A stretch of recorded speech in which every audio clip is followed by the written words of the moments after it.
একটি গাড়িতে যাত্রী সংখ্যা ৪৭ জন। মাথাপিছু কেবিনের ভাড়া ডেকের ভাড়ার দ্বিগুণ। ডেকের ভাড়া মাথাপিছু ৩০ টাকা এবং মোট ভাড়া প্রাপ্তি ১৬৮০ টাকা হলে কেবিনের যাত্রী সংখ্যা কত? তাহলে ডেকের মাথাপিছু ভাড়া হচ্ছে ৩০ টাকা, আর বলেছে মাথাপিছু কেবিনের ভাড়া দ্বিগুণ হচ্ছে ডেকের ভাড়া। তাহলে ডেকের মাথাপিছু ভাড়া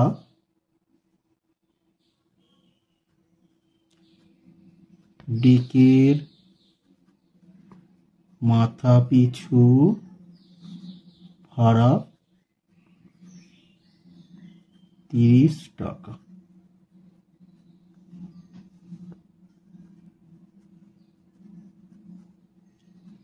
কেবিনের মাথাপিছু ভাড়া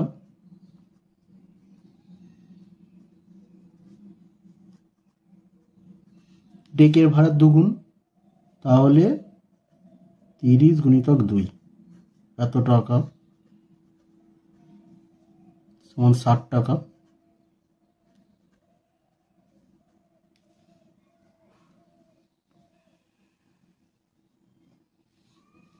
তাহলে মনে করি কেবিনের যাত্রীর সংখ্যা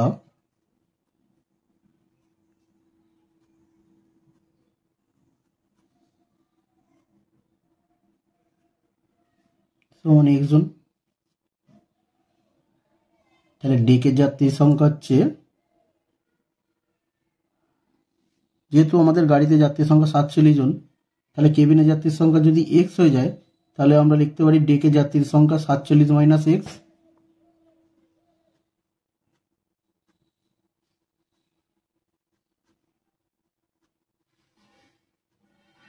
সংখ্যা ৪৭ মাইনাস এক্স।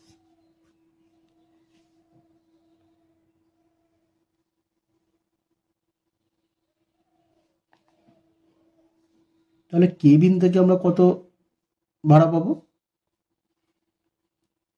কেবিন থেকে ভাড়া প্রাপ্তি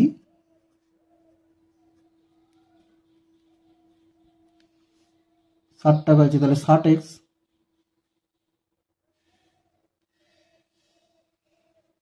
ডেক থেকে ভাড়া প্রাপ্তি তাহলে কত পাবো?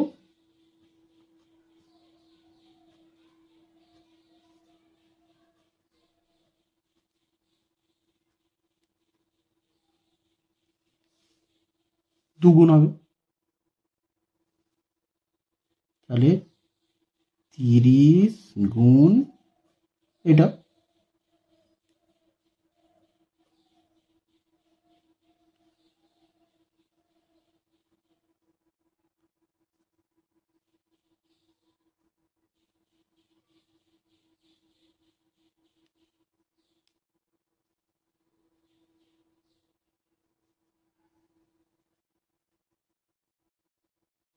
এটা তাহলে মোট ভাড়া এইটা আর এইটা, ডেকের যাত্রী আর কেবিনের যাত্রী, কেবিনের যাত্রী আর এইটা, মোট ভাড়া প্রাপ্তি সমান ৬০x, আর এইটা ৬০x প্লাস ১৪১০ মাইনাস 3x। তাহলে আমরা এটা করে ধরলে ৩০ মাইনাস দিলে ৩০x প্লাস ১৪১০। এটা আমাদের মোট ভাড়া প্রাপ্তি, মানে গোটা গাড়িটার যে যাত্রীর সংখ্যা তার ভাড়া হচ্ছে এইটা। তাহলে আমাদেরকে এখানে বলেছে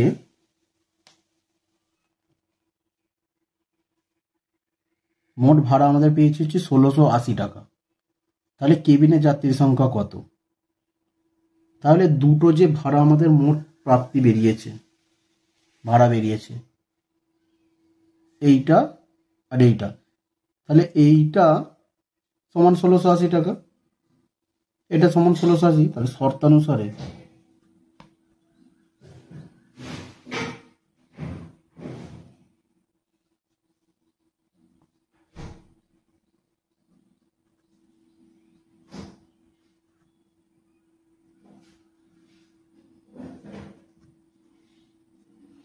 1680, এটাকে দিকে গেলে মাইনাস,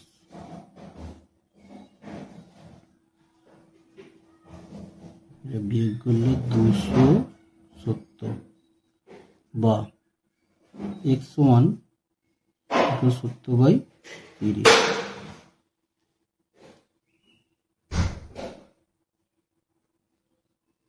তাহলে কেবিনের যাত্রী সংখ্যা এটাই।